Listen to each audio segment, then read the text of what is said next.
गसाइगावआव रुंसारिफोरनि खाम्फा गायसनथि सान फालिदों आखमानि बानजायनायाव फालिदों रुंसारि सान। गसाइगाव 7 जुलाइ 2022 गसाइगाव महकुमानि सिङाव थानाय थेलिपारा मुंख्लं देरानि लांगोनायाव आखमा आफादनि बानजायनायाव रुंसारिफोरनि खाम्फा गायसनथि सान फालिदों। हाबाफारियाव दुलाराय सावथाल फरायसा आफादनि आफादगिरि रिमान सरेनजों लोगोसे दुलाराय सावथाल आइजो आफाद आरो आदिबासी सेंगेल अभियान गौथुमनि गोबां सोद्रोमाफोरा नुजाथिफैयो आरो मुंख्लं खाम्फायाव बिबार बावो लोगोसे 1 मिनिटनि थाखाय गोसोखां आरज गाबो।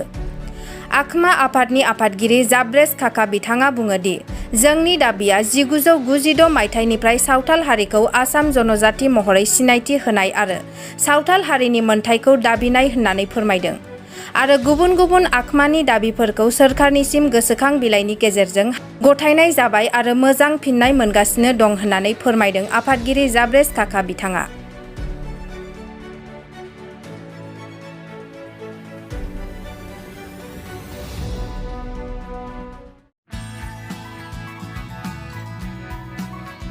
फ्रि गबिन्द बसुमतारी कलेज जारागुरियाव BA फार्स्ट सेमिस्टारनि थाखाय आबुङै बेसेन लायालासे मुं थिसननाय एबा फ्रि एडमिशन सोलिगासिनो।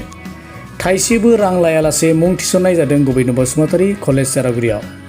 मेजर आरो जेनेरेल साबजेक्ट लानानै एडमिशन खालामनो हागोन फरायसाफ्रा। लोगोसे फ्रि कम्पिउटार कर्स आरो वुमेन इम्पावरमेन्ट कर्सबो फ्रियावनो लानो हागोन। गोजौ थाखोनि सोलोंथाइ लानाय आरो गुन गोनां फोरोंगिरिफोरनि हेफाजाबजों फोरोंथाय होनाय जायो गबिन्द बसुमतारी कलेज जारागुरियाव। लोगोसे आरोबाव लाइब्रेरिनि सुबिदा लानो हागोन फरायसाफ्रा। अब्ला मानोथो नेबाय थाखो?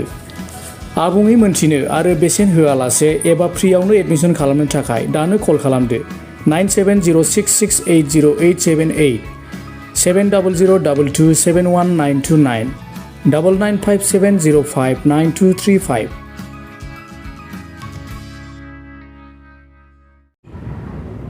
सर आज आपलोगे शहीद दिवसर বিষয়ে আজি আদিবাসী কবৰা মিলিটাৰী অফ আসামৰ 27তম প্ৰতিষ্ঠা দিৱস আৰু এই প্ৰতিষ্ঠা দিৱস উপলক্ষে আমাৰ সংগঠনৰ তৰফৰ পৰা সমূহ আদিবাসী ৰাইজক আৰু সমূহ অসমবাসীক আমি শুভেচ্ছা জ্ঞাপন কৰিছোঁ। আৰু আজিৰ প্ৰতিষ্ঠা দিৱস উদযাপন কৰাৰ তাৎপৰ্যই হ'ল আজিৰ দিনত 1996 চনৰ 7 জুলাই তাৰিখে আদিবাসী কবৰা মিলিটাৰী অফ আসাম নামৰ সংগঠনৰ জন্ম হৈছিল আৰু সুদীৰ্ঘ বছৰকাল সশস্ত্ৰ সংগ্ৰাম কৰাৰ পিছত আখমা সংগঠনে যুদ্ধ বিৰতিত আহি চৰকাৰৰ লগত শান্তি প্ৰক্ৰিয়াৰে আদিবাসী সমস্যাসমূহক সমাধান কৰাৰ দিশত আলোচনা আগবঢ়াই লৈ আহি আছে। ইতিমধ্যে ACM-ৰ মূল দাবীবিলাক কি আছে?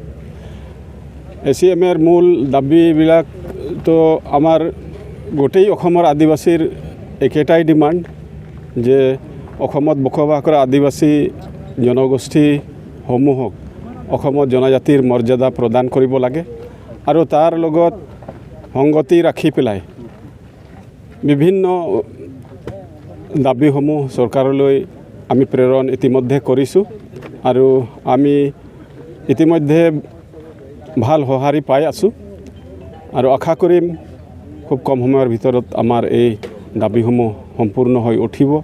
আৰু যিহেতু অসমত এটা প্ৰক্ৰিয়া আছে, অসমত থকা যিমান সশস্ত্ৰ সংগঠন আছিলে সকলো সংগঠনৰ লগত চৰকাৰে শান্তি চুক্তি স্বাক্ষৰৰ প্ৰক্ৰিয়াৰে তেওঁলোকৰ যি সমস্যাসমূহ আছে সেই সমস্যাবিলাকক সমাধান কৰাৰ ক্ষেত্ৰত চৰকাৰে ভূমিকা গ্ৰহণ কৰিছে।